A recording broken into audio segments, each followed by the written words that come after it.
No, not supposed to be.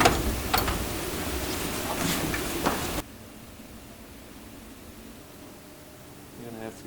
Sorry, that'll be fine.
The biggest challenge with fitting this motor definitely was the mounting gearbox to the motor. We got everything built up, sorted, gearbox and motor ran separately 100%, but once we put it together, everything seized and we didn't know why. And it came down to using a Golf 5 R32 clutch, flywheel and pressure plate on a Golf 4 R32 gearbox. So the Golf 5's clutch setup is like 3mm fatter than a Mark 4's, and it caught on the bell housing. So everything seized as soon as it was together. So my brother-in-law Ash helped me design a spacer plate between the motor and gearbox. We got that sorted, and as soon as that was together, it was 84 away. How thick was the spacer plate? 2.5mm. We had to make, that's all it was. Once we took the gearbox off, you could see the actual pressure plate. It was seized against it, actually wedged into it. So yeah. Yeah. It's 4x4? Yeah, 100% four-wheel drive, full-on OEM. It connects to the original Haldex. It works 100%. There's lots of people said there should be issues with the prop running with this gearbox, but there was zero issues. It ran perfect. Have you launched it properly yet? I've launched it once. I don't find it worthwhile. It's like I say, I've not done this to make it a race car. It's a cruiser, and I think the more you launch the car, the more chances there are that something's eventually going to break. And that is the main reason I did this. Reliability is incredible. I have zero issues compared to what I had, and yeah, it's just so great to cruise in. What power does it make? No idea yet. I think the 3.2s were 180 on the flywheel, I think. But I haven't done it. I don't think I will. So the motor's bone stock? Bone stock. Yeah, I've got a cone filter. Got a BMC 100mm filter that was from the 20 valve. Connected that up in the OEM airbox, but everything is new. It fits pretty cool, huh? Yeah, it's quite a tight fit there. It's tight, huh?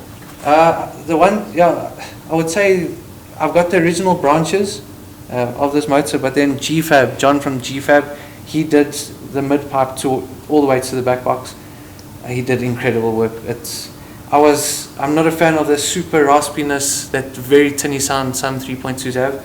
So he worked his magic. It's got a nice deep growl compared to that raspiness. But besides that, 100% stock.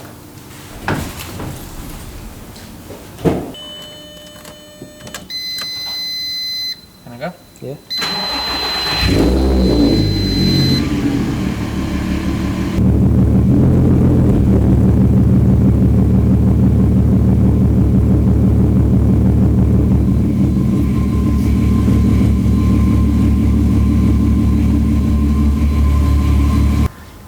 I did take a chance with it. I was told that it will contrast way too much with the blue, but once it all came together, I really do think the acid green works with the blue.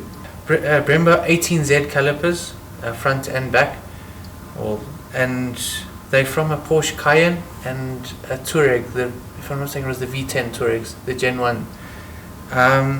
And the discs are from a Mark IV R32. They're 334mm discs at the front, and then I got 312mm discs at the back. That's standard S3 front. And yeah, no, they stop like nothing. Yeah, it's one of those, if you're not careful, you're going through the windscreen kind of thing. It's great though. You can go scrapyard hunting for these calipers front and back. The only hiccup, the closest thing to a hiccup I would say is because we didn't get the Mark IV R32, the front discs are extremely expensive. I remember from Audi I got a quote for $6,500 each disc. So I went with EBC discs, and then I just got them slotted by Vari. And then you get off-the-shelf adapter brackets, also from the UK. So I guess that's the only challenge, is getting them here. But no, everything's bolt on. I have braided lines front and back. So the back are definitely more of a challenge. You have to take the whole rear suspension out. You have to get the hub off the car because the brackets sit behind the wheel hub, and that means new wheel bearings, new everything. So that was definitely a mad challenge, but you don't see a dual caliper setup on most cars. So getting that to work, it was quite the achievement. So I'm pretty proud of the back. I enjoy the back a lot more than the front actually. Okay, these wheels are from the first gen RS6. Obviously they didn't come with the dish, so they were 18s, 8J if I'm not mistaken, and the fronts I dished up to 19s, 8.5J, and the back are 9.5J. They got 225, 35, 19 tires, Achilles tires all around. Yeah, and they were done by Cedric at MagLab, rest in peace. He did a phenomenal job. They super special, they always draw attention. But yeah, it's time to move on from them. I wanted something different, and funny enough, I see this wheel everywhere now. It's typical how that works. You don't see it until you do it, and now that you do it, you see it everywhere. The S3 has always suited a chunkier spoke wheel. I'm not personally a fan of hundreds of spokes, so most of the wheels on my car have always been like more simple than anything extra. That magic touch.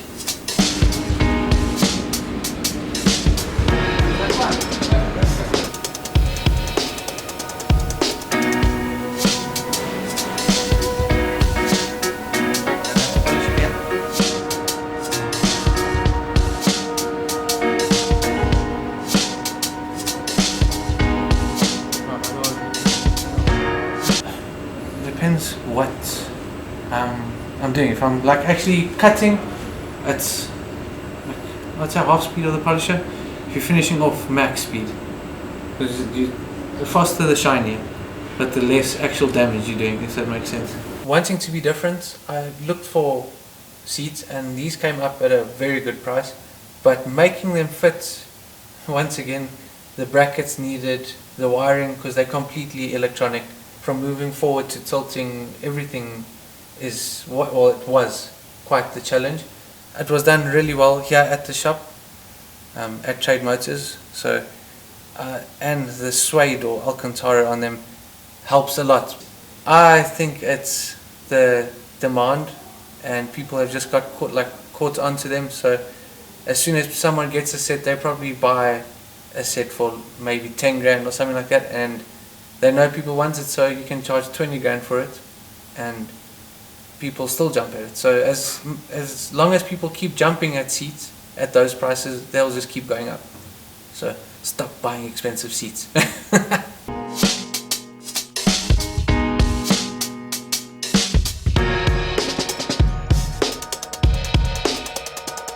That's all?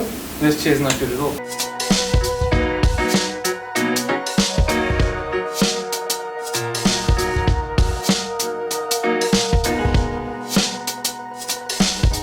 About a year ago, I think it was, South Africa got their roll cage craze, and yes, I joined that craze.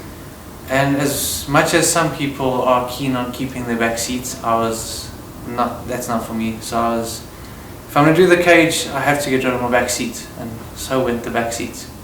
Then I got to Grant from Bespoke Audio. Dropped the car off at Grant, and he came up with this idea, everything done in Alcantara. He did the roof lining in Alcantara while he was at it, and I can't fault anything. It came out great. It really blew me away. The car has been sponsored by Vibe Audio. Throughout the car, door panels, everything, amps, everything's been done by Vibe Audio. Also through Grant, he helped me get that right. So he replaced the S3 standard sound, is terrible at best. Yeah, I went to Grant and he was like, while we're at it, let's do throughout the sound throughout. So it's all OEM replacement stuff. There's nothing, I'm not here to enter any sound competitions or anything, but while you're cruising, the sound is great. It fills the car perfectly and I can't complain. It's more than I asked for. Strat helped me out, Strat again from FS Projects. I went to him and I'm like, Strat, I want to do air on my car. I've already got the BC coilovers. Can we convert them to air? And he's like, I know just the people for this. So only Charge Dubs in the UK have a bolt-on kit for these coilovers. And I asked him for suggestions on management and that. And while it was definitely not the cheapest, went with the Airlift 3H. So it's got the height sensors. To me, that is the best, especially now that AccuAir has fallen off the planet. I've got two 344cc via air compressors. Got a 4-gallon seamless tank, and then the compressors are running on silencer kits, so it's not too loud inside. And then the boot install now is, like we said, done by Grant from Bespoke Audio. What's next for the car? Turbo, no. I wish. Wheels. They spoiler, but it might be. It's not going to be relevant then. Tomorrow, new wheels arrive. I'm not telling you what they are yet on camera, but BMW vs VW in November. That's when I should have them on the car. No promises. I need to get adapters made. So, but yeah, there's new wheels coming. But I don't think I'm gonna. I think it's time to part with. No, I won't say part of this car, but I think I'm done. It's at its point, and I think going anymore is just gonna overdo it now.